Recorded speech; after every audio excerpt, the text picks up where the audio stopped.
Estamos aqui no Instituto Federal do Sertão Pernambucano, na rádio web do Campus Floresta e vivenciando esse processo eleitoral 2023, em que nós escolheremos o diretor-geral para os próximos 4 anos, além do reitor também do Instituto Federal do Sertão Pernambucano. E estamos aqui com o candidato Ayrton Freire Vilarim, de 35 anos, natural da cidade de Floresta. Ele já é servidor público há mais de 9 anos, fez um percurso aí de 1 ano de professor substituto aqui no campus, depois ele fez um concurso para se tornar professor efetivo, passou 8 meses desgarrado lá em Maceió, em Maragogi, e depois foi transferido aqui para o campus Floresta, onde está exercendo a sua função de professor efetivo na área de informática há 7 anos e 4 meses. Esse é o perfil do candidato Ayrton Vilarim e nós queremos perguntar para ele, professor Ayrton, por que ser candidato a gestor do Campus Floresta? Acredito que para mim hoje é uma pergunta fácil, mas que por um tempo, quando de alguma forma eu pensava ou alguém falava sobre, era um pouco difícil para mim entender o porquê disso. Mas eu sou florestano, então estudei aqui, né, minha vida toda, passei por diversas escolas, algumas públicas, algumas particulares. E sempre quando a gente terminava o ensino médio, sempre tinha o próximo passo, uma faculdade, né? Então a gente tem que estudar fora. Né? E no meu caso não foi diferente, eu tive que estudar na Unibratec em Recife, fiz um semestre só. Né, e toda a questão pode falar. Toda a questão de dinheiro, né, dos pais da gente, sacrifícios que fazem, né? Fiquei um tempo no Recife, e é claro, foi tudo muito novo para mim. Mas aí eu vim de férias, descobri que estava abrindo uma Universidade Federal Rural em Serra Talhada. Então, de pronto, já fiz vestibular, consegui passar e fiz lá sistema de formação. Então, ali eu já sou fruto da interiorização da educação, que foi a unidade acadêmica Serra Talhada. Me formei lá na turma pioneira. E daí, enfim, continuei, né? Vim para essa parte também, depois fui substituto assim que me formei. Então, para mim, hoje faz muito sentido ser candidato a gestor do campus, porque, primeiro, eu entendo qual é a diferença que o IFE faz na vida dos estudantes daqui, da nossa região, né? Ou seja, eu nunca tive a oportunidade de ter um instituto, né? Eu tive que estudar em Serra Talhada, ir um pouco para Recife, depois voltar para a Serra, né? Então, para mim, isso é a primeira parte, eu acho que isso faz muito sentido para mim. Eu passei, vamos dizer, um pouco na pele, né? Essa situação de que estudantes passam aqui. Exatamente. Então, Serra Talhada, por exemplo, eu pegava o carro, indo e vindo todos os dias para ir para a faculdade, à noite, né? Trabalhava, então era super cansativo. Então, assim, lógico que eu não passei algumas situações que os meninos aqui hoje passam, os alunos, né, muitos deles, mas assim, e fora isso, fora da questão de ter essa motivação sobre a questão especificamente da minha trajetória, né, que tem muito dessa questão da interiorização da educação, e o IFE representa isso. Tem a questão do meu trabalho, que eu amo meu trabalho, eu amo ensinar, né, eu amo ajudar os meninos, né, com conhecimento, ensinar para eles, e eu acredito que a instituição hoje ela está precisando ter um gestor que tenha uma visão ampla, uma visão da realidade e que realmente tenha propostas realistas e executáveis para todos, não só para os alunos, para os técnicos, para os docentes. Então, e aí a gente entra nessa segunda pergunta que diz respeito exatamente o próximo gestor, ele já tem um orçamento previsto. Então, ele vai ter que trabalhar em cima desse orçamento e para sair disso e fazer mais do que se prevê agora, ele vai ter que buscar formas de fomento para investimento no campus. Qual é a ideia que você, se for eleito a gestor do Campus Floresta, qual a ideia para desenvolver esse fomento? Então, busca de fomento. Eu acho que isso é um ponto muito importante, porque quando a gente está com um projeto, né, enfim, e executar algumas melhorias no campus, né, a gente tem que falar de fomento, a gente tem que falar não só de fomento, não só para melhorias, mas para algumas atividades como, né, enfim, pesquisa e extensão que a gente faz aqui. E eu, né, como candidato, enquanto servidor, solicitei a PROAB para o orçamento do ano que vem e a gente tem uma surpresa de que o orçamento de investimento até o momento está zerado, né? Ou seja, pode ser que ano que vem nós tenhamos algum tipo de complemento orçamentário por parte do governo, mas até então, ano que vem, a previsão até agora é zero de investimento, né? A gente só tem orçamento para custeio e para assistência estudantil. Quais são as coisas que nós podemos fazer? Em Pernambuco, nós temos agências de fomento, né? Como a FACEG. Então, tem vários projetos que nós podemos motivar, né, e ajudar os servidores a fazer para que a gente obtenha recursos, e algum desses recursos nós podemos comprar equipamento de laboratório, material para fazer algum tipo de projeto. Outra via é a própria CNPq junto com a CAPES, também tem muitos editais, né, que vão ajudar nessa parte de adquirir equipamentos, né? Muitos permitem, né? Outros não, mas a maioria permite. E ainda tem a clássica, que é busca de parcerias, né, parlamentares que possam trazer para a gente emendas para que a gente possa realmente melhorar a nossa infraestrutura, que é uma coisa que a gente está precisando hoje. E não só parlamentares, mas também parcerias com organizações, né, de uma forma geral. O Campus Floresta costuma atuar nessa área de parcerias com políticos, com instituições? Então, historicamente a gente não tem muitas parcerias. A verdade é essa. Então, assim, nós temos uma quadra que foi fruto de uma emenda do deputado, né, que ele trouxe para cá. Hoje, né, nós estamos com, será até ontem, a notícia do bloco pedagógico que vai ser licitado, fruto de algum grana, mas assim, hoje a gente não tem, né, então nós temos que procurar essas parcerias, né. No Senado, nós temos o Senado de Pernambuco hoje, que é professora, então acredito que ela faz, inclusive, parte da frente parlamentar mista em defesa dos institutos federais. Não só ela, mas vários outros deputados. Que é a Leitão. Tereza Leitão. E fora isso, eu acredito que todo político que tem o desejo de ver a educação se transformar, acho que a gente deve conversar e pedir esse apoio que a gente tanto precisa. Então, acho que isso é uma das estratégias que a gente pode adotar. Então, e aí a gente entra num ponto que vai depender muito disso tudo, sim, que foi enviado por alguns estudantes, que fala do acolhimento desses alunos que vivem aqui nos arredores do campus, nas cidades circunvizinhas, né? Você fala dessa parceria de busca desses políticos, e daí os meninos enviaram essa pergunta para cá, o próximo gestor, que planejamento ele terá para melhor acolher esses meninos que vêm para cá, que tem que passar o dia inteiro, sim, que tem que se alimentar, que tem que descansar para cumprir esse papel de uma educação integral, né? Então, essa é uma das perguntas mais frequentes que nós recebemos. Sim. Hoje, na minha campanha, quando se fala de aluno, a prioridade para mim é esse acolhimento. É isso que a gente está precisando basicamente melhorar, porque o aluno do médio integrado, ele fica alguns dias no contrator.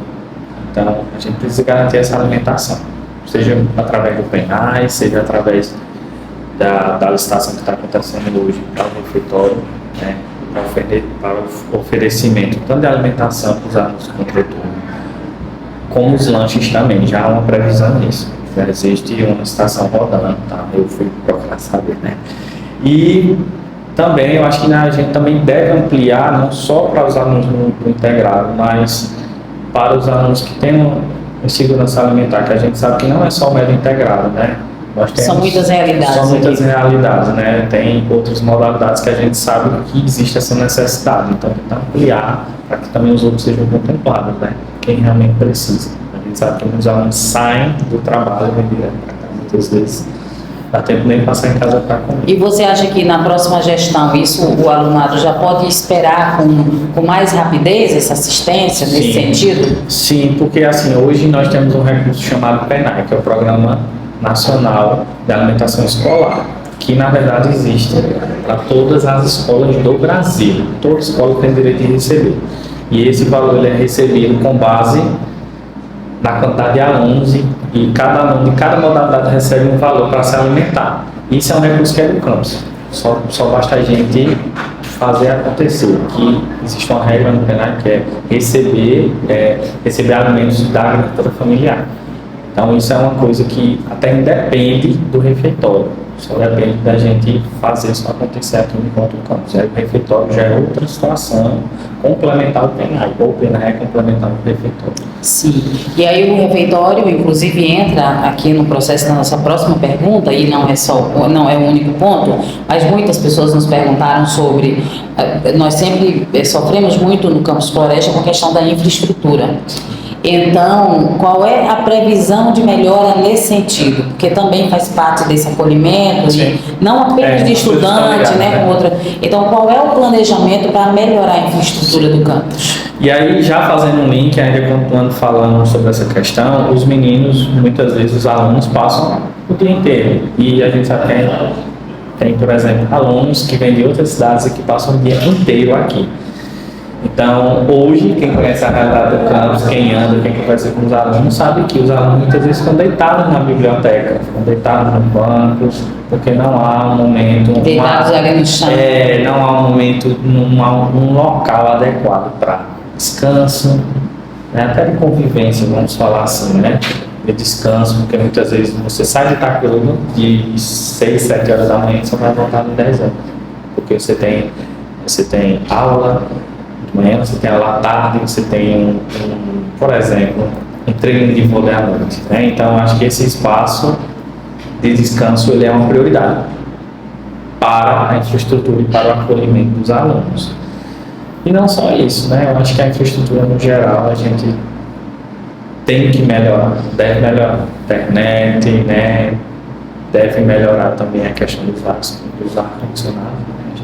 Acho que a gente aqui de Sertão é muito calor. Assim, o acolhimento, a parte de infraestrutura tem total a ver, né? Mas não só a parte de infraestrutura, mas também acho que a forma, né? Como a gente está lidando com esses alunos, a gente sabe que cada um tem realidades totalmente diferentes. E aí a gente entra num ponto que tem toda uma relação com esse bem-estar ou não do estudante dentro do campus e as possibilidades de estar, que é exatamente a evasão escolar. Nós temos estudos recentes que mostram que a nossa situação como Instituto Federal do Sertão Pernambucano é dramática com relação à evasão. Claro que é um problema brasileiro, né? E tanto o governo federal acabou de dizer que vai lançar uma ajuda de custo de R$170 por mês e uma poupança no final do ensino médio para os meninos de vulnerabilidade social. Então, há uma preocupação real brasileira com isso. Mas nós, como campus, se você for eleito como gestor, existe algum planejamento para atingir esse problema que é gravíssimo entre nós? Sim. Vou parecer até um pouco repetitivo, mas eu acho que a evasão hoje, principalmente no ensino médio, né, se dá muito, primeiro, com insegurança alimentar. Muitas vezes o aluno ele não tem condições, o pai não tem condições de bancar a renda dele e não tem auxílio para todo mundo. A evasão, na verdade, não é só um item, são vários itens. Vai desde carga horária, quanto tempo, qual a distância que o menino vai para a escola, se o cara tem que viajar de ônibus. Então, tudo isso são vários fatores, mas acredito que se você garante a alimentação, é o primeiro passo. Você garante uma discussão sobre a metodologia geral que está sendo aplicada na avaliação desses alunos. O reforço que muitas vezes eles precisam, né? Porque eles chegam às vezes sem base. O transporte escolar, porque o transporte escolar muitas vezes, sem articulação, faz o menino desistir. A gente tem casos de alunos que passam 1 ou 2 semanas sem poder vir para a aula porque está sem transporte. A gente já teve, tá? Assim. Então acredito que transporte, alimentação, tudo isso é um conjunto, fora a parte pedagógica, fora a parte também de de auxílios, que também é importante, porque muitas vezes o aluno não tem condições nenhuma de vir. Está numa vulnerabilidade, né? Está muito grande. E às vezes estudar para ele é um empecilho, porque realmente vai ter que, de uma certa forma, depender economicamente de algo que ele não tem. Então, acho que a verdade da evasão é um assunto que são várias variáveis, mas eu acho que algumas, se a gente conseguir melhorar, eu acho que a evasão já vai começar a dar uma diminuída drástica. Ok, então aí a gente caminha para a pergunta do pessoal dos cursos superiores que nos enviaram e várias perguntas a respeito de quais são medidas para melhorar a condição e tal. Então eu acho que tudo isso tem a ver com o que você falou. Então vamos focar num aspecto que foi citado por alguns, que é o PPC. Certo. De que maneira você, como gestor, acha que poderíamos rever os PPCs de curso de maneira a facilitar a preparação desse aluno para o mercado, para colocá-lo numa realidade mais pé no chão, para não aqui apenas para a região, mas fora daqui. Sim. Então, porque aí entra a nossa próxima pergunta, mas primeiro vamos falar qual seria a possibilidade de ver esse PPC como um mecanismo de melhoria da preparação desse estudante de ensino superior? Não, sem dúvida, o PPC ele é a cara do curso, né? Então, a primeira coisa que nós devemos fazer é reformular os PPCs dos cursos superiores, até porque nós já estamos... Estão previstos todos agora? No final do ciclo, 2024? exatamente. Na verdade, a gente já está atrasado. Sim, acho que a pandemia deu essa atrasada, né? Ela dificultou porque o PPC ele deve ser revisto a cada ciclo, a cada turma. Ele foi feito agora, a turma são 3 anos, ele precisa passar os 3 anos, ao final dos 3 anos daquela primeira turma, daquele PPC, precisa ser revisto. Né? Então, acho que primeiro é reformular, né? De uma maneira, com um olhar geral de o que foi que deu certo, o que foi que não deu certo, o que é que está atualizado, o que é que está desatualizado, né, de uma maneira geral. Eu acho que primeiro é essa análise que a gente tem que fazer para reformular, para ver hoje o que é que tem de novo que nós não temos e poder se alinhar, né, de uma certa forma com algumas práticas do mercado, porque eles vão para o mercado de trabalho. Então é importante que a gente tenha essa consciência de fazer uma sintonia entre o PPC, e aí eu sempre falo, eu acho que é um equilíbrio entre nós, com a visão acadêmica, também buscar um equilíbrio junto com o mercado de trabalho. E aí a gente conseguir fazer esse PPC dar certo, de uma maneira geral, né, a partir de sua reformulação. E eles se mostraram bem preocupados com isso, com essa sintonia entre curso e realidade. E, ao que parece, é uma demanda para 2024. Então, você e o outro candidato, a gestor do campus, tem esse desafio com relação aos alunos do nível superior. Com certeza, né? Sem dúvida. E aí, eles ainda perguntam a respeito dessa ascensão a partir desse curso superior, embora alguns estudantes de nível médio também tenham tocado, que é o processo de internacionalização do IFE. Sim. Porque nós estamos travados nesse processo. Aqui nós já tivemos alunos que foram para a China, foram para os Estados Unidos, para vários países a partir desse processo de internacionalização. Isso. Mas está travado. Como gestor, sim, como você vê, que caminhos para resolver esse problema que realmente está paralisada aí a questão? Assim, o primeiro ponto, né, acho que a internacionalização ele é algo muito importante, né, porque ele vai dar uma experiência acadêmica para o aluno, né, que é, digamos, de uma certa forma ímpar, né. Então, hoje o Instituto, né, ele tem os programas de internacionalização, no caso da reitoria. Né? Sim. E alguns desses programas que levaram os alunos foram programas do governo federal.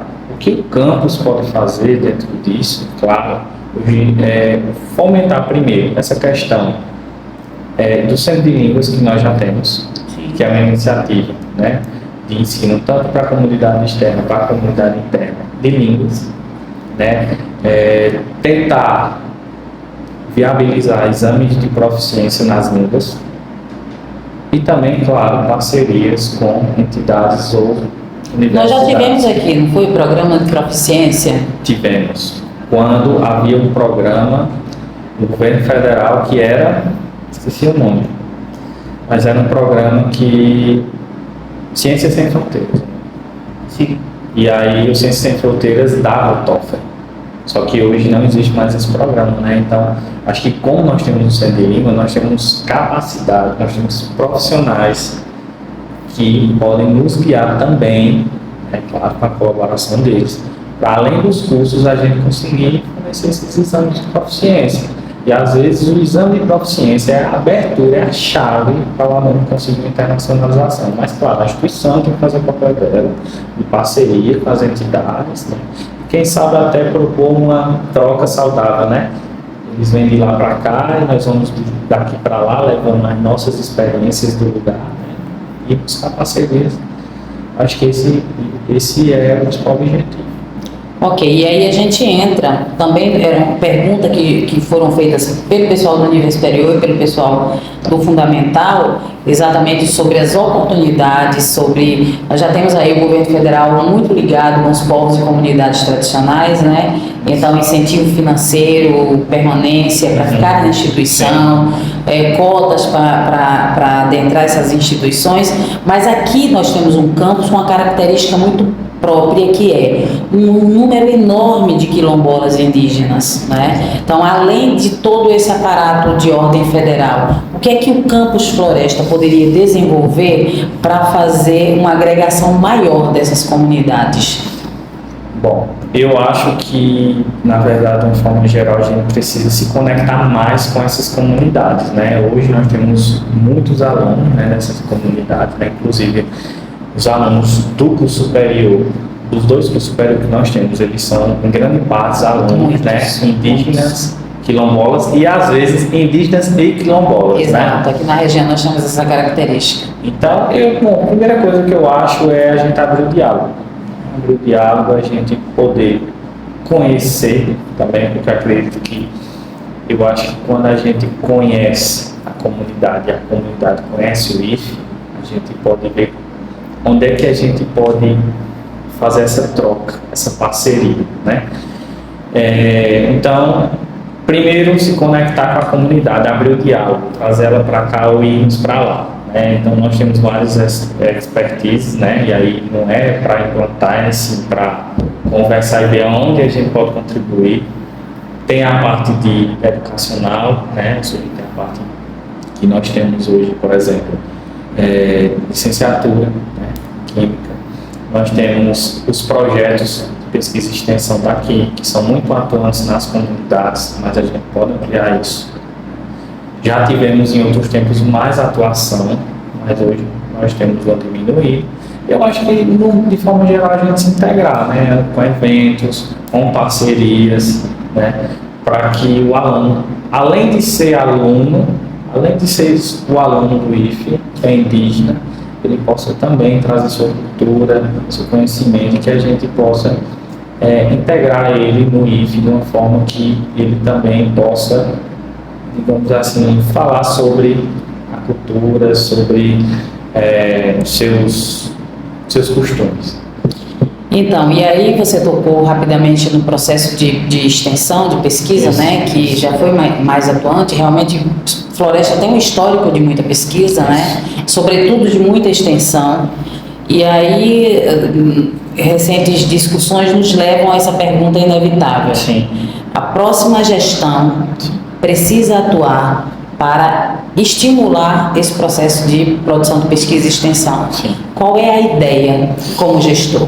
Bom, primeiro a ideia, eu acredito que é colocar pessoas que têm um perfil nesses locais, né, para que eles possam fazer também uma espécie de coordenação de liderança a respeito disso, né. Uma das reclamações, né, que nós temos enquanto docentes, eu me incluo nessa, são nossos cargos horários. Cargos horários muitas vezes não deixam a gente fazer pesquisa. E não só nós docentes, mas os próprios técnicos, né, que muitas vezes também querem participar, querem fazer pesquisa, querem fazer extensão, existe uma incompatibilidade com isso, né? Então acho que a gestão ela tem que, digamos, de uma certa forma viabilizar isso, né, com os técnicos fazendo, estimulando e criando meios para que eles tenham, digamos assim, uma carga horária destinada para isso. E também para os professores, acredito que a gente tem que lutar, né, primeiro por código de vagas, né, para que tenham mais professores, para que a carga horária fique em um nível que todo mundo que queira possa pesquisar, sem ter que abrir mão de sua pesquisa. Como é que um gestor poderia fazer para buscar esses códigos de vagas para o campus, que é uma reclamação constante aqui? Bom, eu acho que primeiro tem que ter um ótimo diálogo com a reitoria, né? Porque a reitoria muitas vezes é quem é responsável por distribuir esses códigos, mas esses códigos também eles são conquistados através da luta do campus. Acho que o gestor ele tem que buscar esses códigos, não só de docentes, mas de técnicos, que, se for preciso, primeiro com diálogo, com a justificativa administrativa disso. Porque se a gente tem um tripé ensino, pesquisa e extensão, a gente precisa ter pessoas para trabalhar em ensino, pesquisa e extensão. A gente não pode sobrecarregar o ensino e querer que faça pesquisa e extensão. A gente não pode sobrecarregar o ensino e querer que a pessoa faça uma pesquisa e extensão de todo jeito. Eu acredito que a gente tem que criar meios, e um dos meios é ter mais pessoas, certo? E não só isso, né? Mas também estimular com ações de diálogo, de proposições, de conversas também. Eu acredito que o pesquisador, ele precisa muito do estímulo, muitas vezes, da disponibilidade do horário, e ele precisa do fomento também. Então, acho que são ações que a gente tem que fazer para a pesquisa, ensino e extensão, né? E não sobrecarregar. Porque não tem como eu falar, professor, você vai ter 20 aulas, vai fazer pesquisa, e às vezes você faz. Que é uma discussão que está sendo feita lá, há bastante tempo. Exatamente. E é o caminho aí, da luta. A nossa última pergunta, aquela que nenhum candidato gosta de responder, mas a gente faz aqui na Rádio Web do Instituto Federal do Sertão Pernambucano, em nome da democracia. Foi nos enviada essa pergunta, querendo saber, o senhor como candidato já tem em mente nomes para a equipe? Colocaram duas aqui muito especificamente, que seria Direção de Ensino e DAP. Certo. Mas fique à vontade para falar a respeito disso. Você já tem nomes, pensa, pessoas que poderiam compor essa equipe de gestores? Bom, eu assim, o DAP, sinceramente, eu tenho nomes, mas ainda assim não digamos assim, não tenho uma decisão, até porque alguns dependem das pessoas, né, em si. Mas assim, o Departamento de Ensino, eu fiz um convite formal a um amigo de trabalho, que para mim ele tem todas as características que são necessárias para ser o Departamento de Ensino, né, o chefe do departamento, né, que é o Eduardo Brito. Eu fico muito tranquilo em falar isso, porque eu acredito que ele já exerce um trabalho excepcional aqui. Já foi coordenador, curso médico, superior igual a mim. A gente já trabalha numa sinergia há muito tempo. Tenho muita confiança nele e acredito que ele vai fazer um excelente trabalho. Então, você é um candidato que tem coragem de falar nomes, né? Tenho, porque... Como dizemos no jornalismo, trabalhamos com nomes.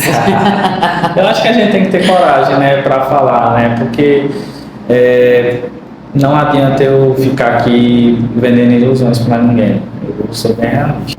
Falar o que realmente a gente acha que digamos assim, executável. Gente, nós entrevistamos aqui o Ayrton Vilarim, candidato a diretor-geral do Campus Floresta, nesse processo democrático extremamente importante, que nós achamos aqui relevante ter essa conversa na Rádio Web e disponibilizar para vocês, durante esses últimos dias aí de campanha, até a véspera da eleição, esse vídeo para que você possa ouvir e fazer a sua análise.